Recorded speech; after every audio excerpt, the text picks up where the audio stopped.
Bangla cinema কোথায় গেল সেই দিনের সেই রূপালী পর্দার ধার, যেখানে সত্যজিৎ, ঋত্বিক, মৃণাল গড়েছিলেন শিল্পের পাহাড়। পথের পাঁচালীর সেই রেলগাড়ি আজ কোন স্টেশনে থামলো?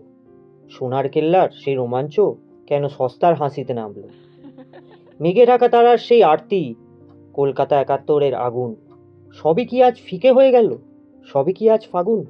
মৌলিক গল্প আজ নিরুদ্দেশ, উপন্যাসের নেই ছোঁয়া, পর্দা জুড়ে শুধুই আজ পরজীবী রিমেকের ধোঁয়া।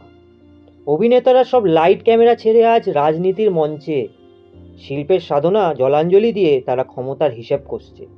আর যারা বলছে সত্যি কথা, যারা একটু রাজনৈতিক নয়, ৬ মাসের জন্য নিষিদ্ধ হয়ে তাদেরই পেতে হয় ভয়। কিছু মানুষ লড়ছে আজও, চাইছে ফেরাতে হারানো সেই সম্মান, কিন্তু কোথায় সেই গভীরতা, কোথায় সেই প্রাণ? একই ছাঁচে ঢালা সব ছবি, নেই মগজ আর নেই মন, দর্শকের হৃস্পন্দন আর শোনে না কোনো আয়োজন। মালায়ালাম পারছে, কন্নড় পারছে, উড়িষ্যাও দিচ্ছে টান, তবে কেন বাংলা সিনেমার আজ এই করুণ অবসান? আমরা দর্শক আজও আছি, আজও টিকিট কাটার ইচ্ছে মনে, কিন্তু পর্দার গল্পটা যে আমাদের ছুটে পাচ্ছে না ক্ষণে ক্ষণে। হে শিল্পী, হে পরিচালক, ফেরাও বাঙালির হারানো গর্ব।